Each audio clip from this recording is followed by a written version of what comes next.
ઓમ ગણેશ હર હર મહાદેવ।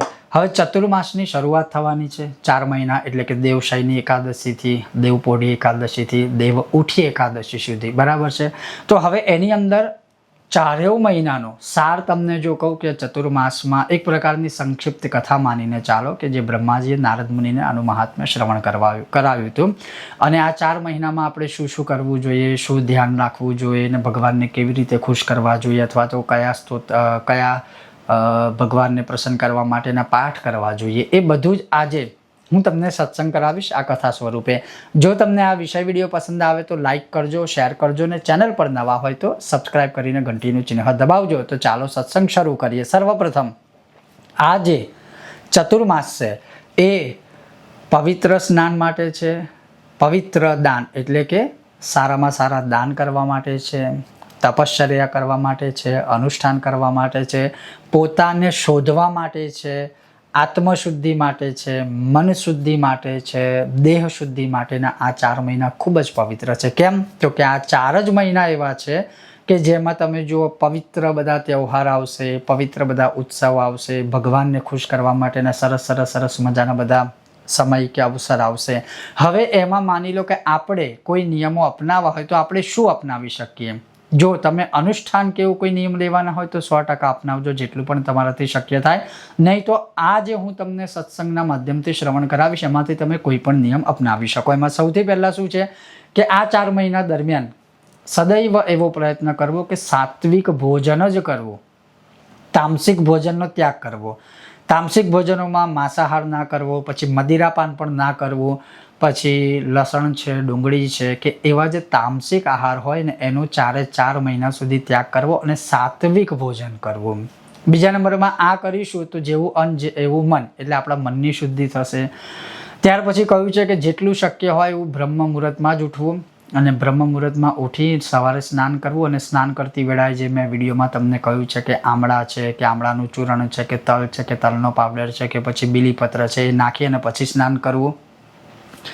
એના પછી એવું કહ્યું છે કે માંસાહાર આદિથી બચવું અને બીજા નંબરમાં કહ્યું છે કે જે બધી ભાજી આવે, પત્તેદાર સબ્જીયા જેને કહેવાય છે, એટલે પત્તાવાળું જે બધું શાક આવે, પાંદડાવાળું જે શાક હોય એનાથી બચવું ખાવાથી। બીજા નંબરમાં જે પાંદડાવાળું જે બધું શાક આવે, સબ્જી આવે, શ્રાવણે વર્જયે શાકમ, ખાસ કરીને શ્રાવણ મહિનામાં શાક ન ખાવું, શ્રાવણ મહિનામાં તો એનો ત્યાગ કરવો।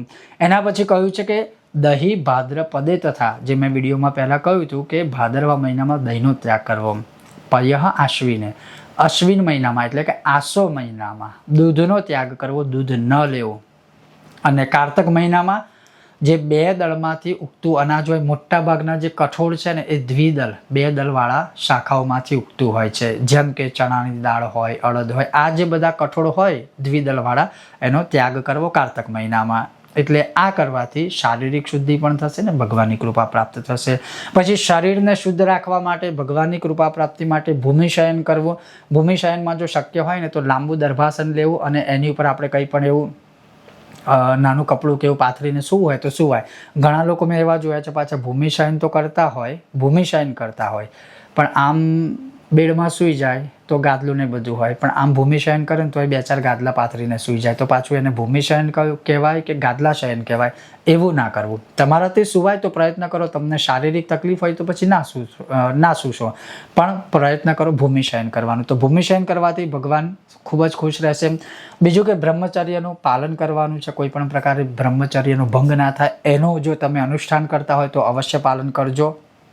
પછી ક્રોધ ના કરવો, કોઈને કટુ વચન ના કહેવા, અને કટુ વચનનો ખાલી અર્થ એવો ના થાય કે તમે વાણીથી કટુ વચન કહો। ઘણા લોકો એવા હોય કે બોલે તો બહુ મીઠું પણ મનમાં ઘણું બધું કડવાશ જ ભરેલી હોય, તો આ બધું ધ્યાન રાખવું। મનથી પણ ચોખ્ખું રહેવું, વાણીથી પણ ચોખ્ખું રહેવું।